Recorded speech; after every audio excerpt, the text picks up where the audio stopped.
It's that time of year again. It's the annual open day at Autofficina. Great food, great cars and great people. Chris Green, you're the owner here. I am indeed, one of the partners. I've arranged the weather for you today. And it's brilliant as always. Yeah, wonderful. Straight away behind us we've got a Porsche CGT. Tell us about the Porsche. Left-hand drive, limited production run, V10. Sounds wonderful. And the roof comes off, which is an added bonus. Yeah, that's what makes the car. Yeah. There's a Mosul over here, Chris. Quite unusual, don't get too many of those around. This the M900, I do believe, because they were trying to hit 900 kilos on the old the weight for the car. Oh, okay. I think they've exceeded it a little bit. I think they're up to around about 1100 kilos or so. And this is a road car.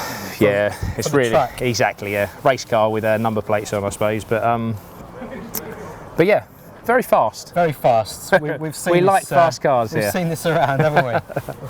The owner's over there. So, got a nice Porsche. Got a Porsche up for sale.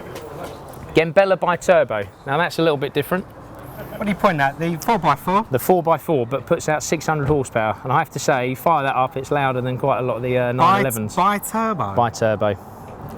Fancy name for twin turbo. Yeah. Nice black wrap. Nice black wrap. What's that up for? 67,995, I do believe. Bargain. Come with a warranty? Everything comes with a warranty. Everything. What's this Porsche here? 997. Stock C4S. Let's go inside and let's look at some more interesting stuff, I reckon. Come on then. What are you saying about Porsches then? Yes, Chris. Off inside. Let's see what we got in here. Right, we've got an Alfa 8C. Alfa 8C, a rare car. Let's have a look round. Let's have a look round.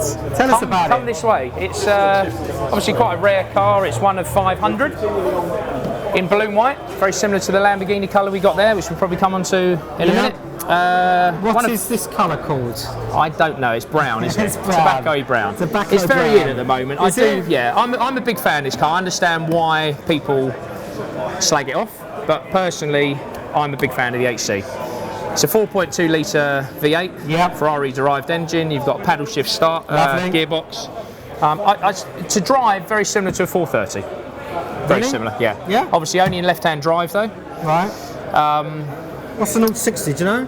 Power and performance? I think it's a little behind the 430 on performance, but I have to say the sound.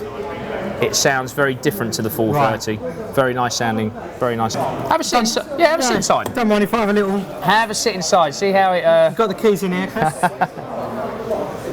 So that suits you for size. Right. Well. That's a bit of you there, Ads. I think so. I think that's a bit of you. How many hits do you reckon you could get Ads sitting in an 8C Spider? Not as many as in filling up and into a petrol station. Yeah, very nice. It's sort of very elegant. It reminds me a little bit of an Aston Martin. It is. It's as I say, this car you either get or you don't get. But I'm a big fan of the 8C. Yeah, it's Probably nice. said that before, and I'm boring everyone now. Well, I don't spend too much like time in it. This will make you laugh if I can open it. Now this is actually a much bigger boot than the coupe. Oh. I'm not joking. The coupe you can get a laptop. No word of a lie, a laptop in. It is about this wide. So this is a big boot. I don't want to be negative. This is a big boot. I don't want to be negative, but look, what more do you need? You've got lots of things in here. You've got a car cover, and I mean it's perfect. You can't even get a rucksack in there. Why do you need a rucksack? Well, you always need a rucksack. You might be going to a hotel, you might... You get staff to take that. Oh, okay, so you got...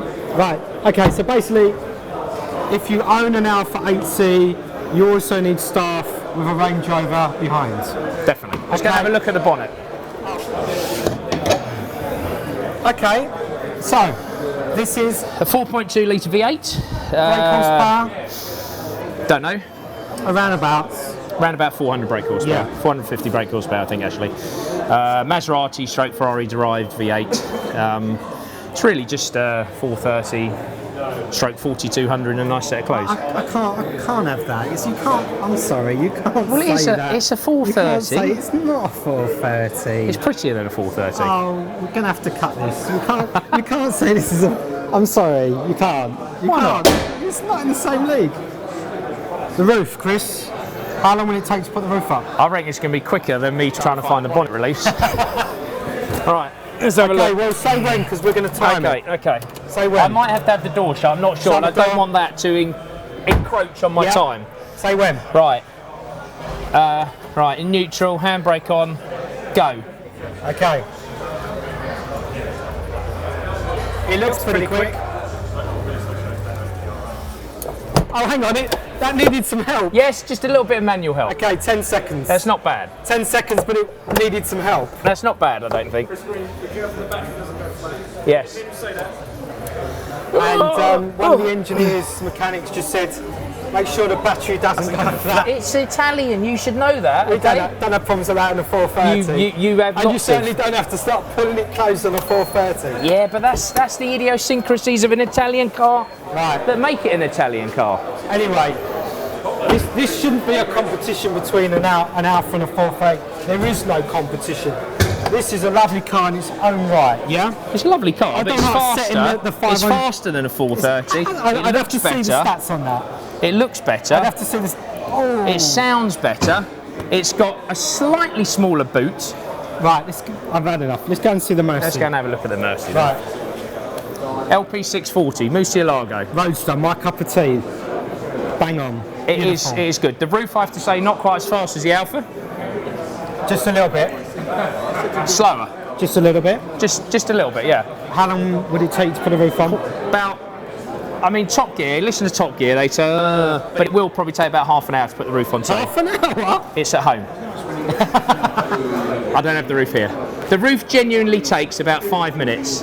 On your own? Can you do it on your own? You can do it on your own. Can little people do it like me on my own? If I was to leave, Okay, right, first of all, you've got to take this bit out here. Sorry, you have to take the windscreen out? No, the top of the windscreen comes out. That's the first bit. Seriously? Okay. Then you've got some bracing bars that locate in here and into here. And then you're stretching the roof on and popping it down. It's not great, but you can do it in 4 or 5 minutes. See, that's the thing about this car. It is an amazing car. I've got Diablo Pete over there who owns one of these. Yeah, it is a bit of a godlike car, but it's the roof. But it's you not just don't stop. Listen, Diablo Pete, F-Gear presenter, so you will know, you've seen this. How often do you have your roof on your Murcielago? I had my roof off. I went to Spa last week. Yeah. I had my roof off. I got absolutely soaked. With it on or with it off? With it off. I've stopped. It suddenly poured down with rain. But don't. Okay. Tried to put the roof on. By the time I got the roof on, I was soaked. Yeah, but the thing is, don't stop. You won't get wet. No, that's not true. The rain doesn't land in the cockpit. What happens is it lands at the bottom of the windscreen, and the air pressure drives up the windscreen, transient that. Did you not want to pull over and put the roof up? But genuinely, okay, we know a few people who've got roadsters. How often do you have your roof on? Very rarely. I never have my roof on. Exactly. But so there you go. That proves the point. It's not an everyday car. You want to be able to go to work, leave the roof up, and then leave work, press the button, let the roof go down. You would do that in something like a shopping 430. You use your everyday bog standard stuff to go out, and you leave something special like this for your nice. I love you. It is what it is, isn't it? You know, they're all lovely cars. If this had an electric easy roof, It's built without compromise, Hans. speaking to the mic, speaking. You're not mic'd up. It's built without compromise, this car. It's built without compromise. It's Right. not meant for the rain, is it? No, it's not. But it's four-wheel drive, isn't it? Yes. So that means it is Good meant. grip when you're burning off 430s off the line. Nothing to do with the wet.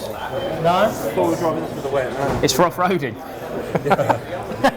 Yeah.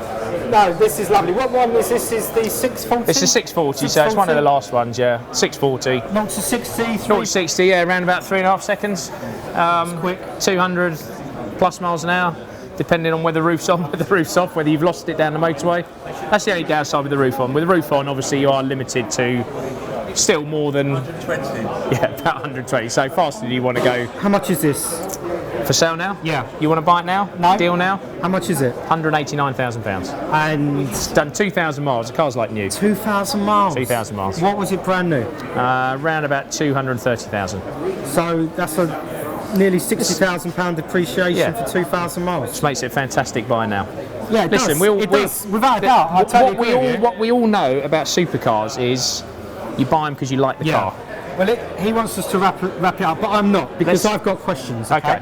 This is a 2008, yeah? Yeah, it's 2008. What's the running costs? Running costs, if you cut out depreciation, the running cost is probably £3,000 a year on this car, something like that. All? Yeah, not a lot. I say that The because bulk of this, some people say the bulk of the cost in this is going to be losing depreciation on the actual vehicle.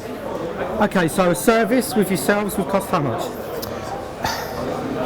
As a standard service is going to be about 1,200 quid, but you're never going to. When you pull an engine, to do the service properly, like clutch and stuff, it's engine out. The actuator on the previous one we had needed changing. It's a gearbox and engine out job. Is this one of those Lamborghinis that needs a clutch every 20 minutes? No. Or what? The problem, as you will know, with F1 is people don't drive it properly. Okay, an F1 is a robotised manual. Stick them into neutral when you come to a stop, yeah, and don't try and just creep up behind the car in front.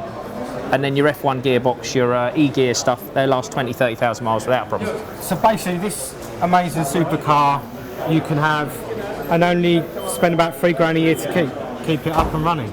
Yeah, but you need a couple of £100,000 to buy it. Oh yeah, of course. You do finance, don't you? Yeah, do finance.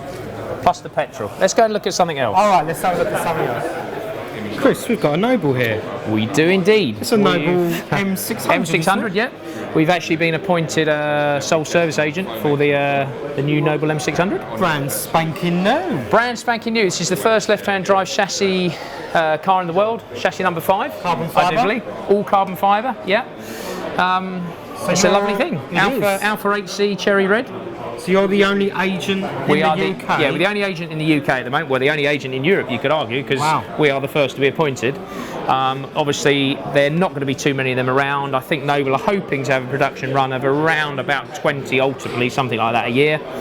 But it's it's very much the car at the moment. I mean, they're not actually being released to the customers until August, September time, and obviously because they're new, you know, that time could slip slightly anyway. And the costs?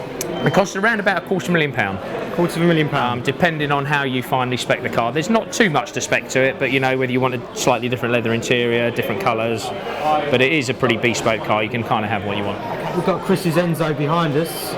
We're not really going to talk about your Enzo at the moment because Chris will do a whole feature on his Enzo, F50s, F40s, whatever. 288 GTO. Yeah. It's the kind of 4 hypercars Ferrari have brought out over the last 25 years. Whatever you want to see, he's going to do, yeah? Even a Ferrari 430 Spider. Many people think that they come to your open day to see the lovely cars. Surely. You're trying to tell me they're not coming down for that? The new exhaust systems that are upstairs. You've got the PlayStation consoles. The Xbox. But they come for the cars. You've even got your cappuccino machines upstairs. Yeah, but they come for the cars. All the wonderful people that are here. Yeah. They don't. They come for the burgers.